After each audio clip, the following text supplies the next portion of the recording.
ప్రజాప్రతినిధి న్యూస్ కి స్వాగతం.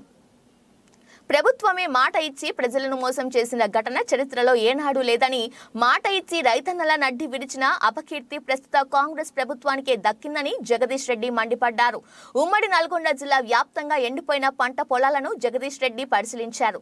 సూర్యాపేట మండలం యార్కారం, దుబ్బతండ, రెక్యా నాయక్ తండాలో ఎండిన పొలాల పరిశీలించిన ఆయన రైతుల ఇబ్బందులను అడిగి తెలుసుకున్నారు. ఈ సందర్భంగా మీడియాతో మాట్లాడిన జగదీష్ రెడ్డి ప్రభుత్వం రైతులకు ఎస్ఆర్ఎస్పీ ఫేజ్ 2 ద్వారా నీళ్లు ఇస్తామంటేనే పంటలు వేశారని హామీ ఇచ్చి పంటలకు నీరివ్వకుండా కాంగ్రెస్ రైతాంగాన్ని మోసం చేసిందని విరుచుకుపడ్డారు.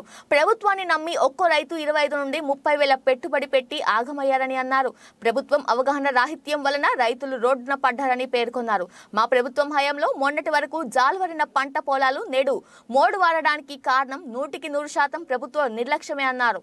మా ప్రభుత్వ హయాంలో రైతు తప్పిదం వలన ఒక్క మడి ఎండిపోతేనే నానా హంగామా చేసిన డిప్యూటీ సీఎం విక్రమార్క ఇప్పుడు ఏం సమాధానం చెప్తారని ప్రశ్నించారు.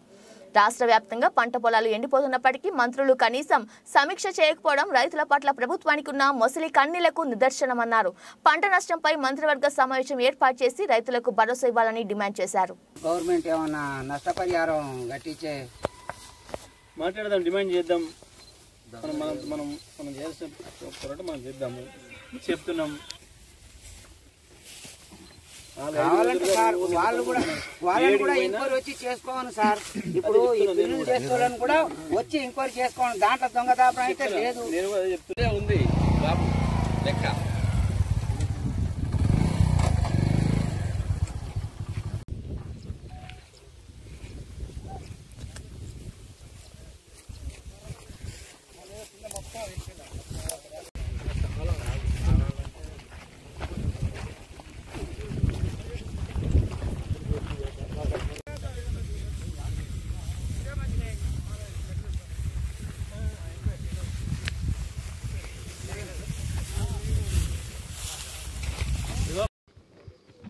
కానీ దురదృష్టం ఏంటంటే కాలం తిరగబడింది. కన్నవాడే కాసాయోడైన పద్ధతుల్లో ప్రభుత్వమే ఒక నిర్లక్ష్య ధోరణితో, ఒక కక్షపూరిత వైఖరితో రైతాంగం జీవితాల్లో మట్టి వస్తూ ఉంది. ఇది 100% ప్రభుత్వం యొక్క ఫెయిల్యూరే, అందులో సందేహం లేదు. ప్రభుత్వం యొక్క మోసమే, ప్రభుత్వం యొక్క ద్రోహమే. నీళ్ళు ఇస్తానని చెప్పి వాస్తవానికి ఇచ్చే అవకాశం ఉండే, కాళేశ్వరం నుంచి నీళ్ళు ఎత్తిపోయడానికి అవకాశం ఉండే, ఈ 3 నెలల్లో 100 టీఎంసీల పైగా నీళ్ళని తీసుకొచ్చే అవకాశం ఉండే. కాళేశ్వరం నుంచి కుంగిపోయిన 3 పిల్లర్లకు కాళేశ్వరం ఎత్తిపోతలకు సంబంధమే లేదు. నేను అధికారికంగా చెప్తా ఉన్నా, నేను బాజాప్తగా పూర్తి నాలెడ్జ్తో చెప్తా ఉన్నా. కుంగిపోయిన 3 పిల్లర్లకి కాళేశ్వరం ఎత్తిపోయడానికి సంబంధమే లేదు. కానీ దుర్మార్గంగా ఒక రాజకీయపరమైన కక్షపూరితమైన వైఖరితోని రైతాంగం జీవితాలను నాగం చేస్తూ ఉన్నది కాంగ్రెస్ పార్టీ. కేవలం ఆరోపణలు చేయడానికి అవతల పార్టీ మీద అయిపోయింది. ప్రతిపక్ష పాత్ర మీరు ఆనాడు పోషించిండ్రు, ఉన్నాయి లేని అబద్ధాలు చెప్పిండ్రు, అదేమన్నా నడవనియండి వాళ్ళ.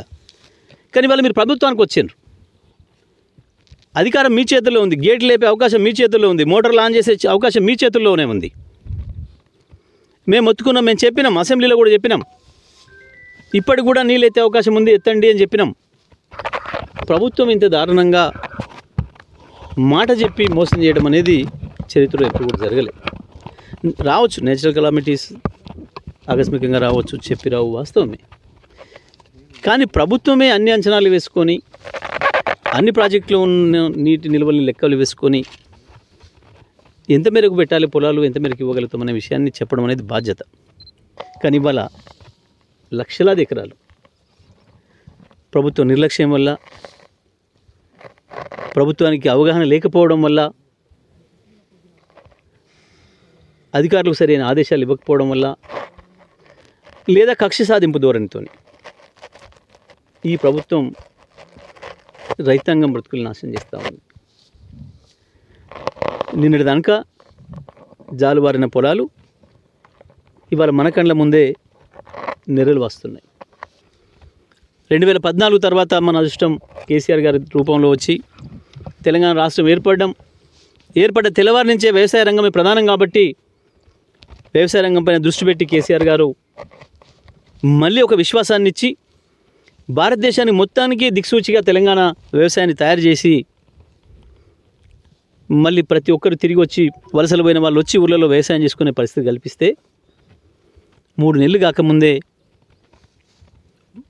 మళ్ళీ రైతాంగాన్ని సంక్షోభంలో నెట్టి వ్యవసాయ రంగాన్ని నాశనం చేస్తున్నారు.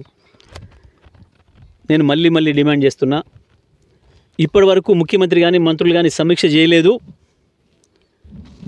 ఇరిగేషన్ శాఖ మంత్రి, వ్యవసాయ శాఖ మంత్రి, ఇది రాష్ట్రం మొత్తం కూడా ఉంది సమస్య. ఒక నల్గొండ జిల్లాలోనే దాదాపు 3.5 లక్షల ఎకరాలకు పైగా ఎండిపోయినట్టు కనబడుతుంది. మనకు రైతాంగం మొత్తుకుంటున్నారు.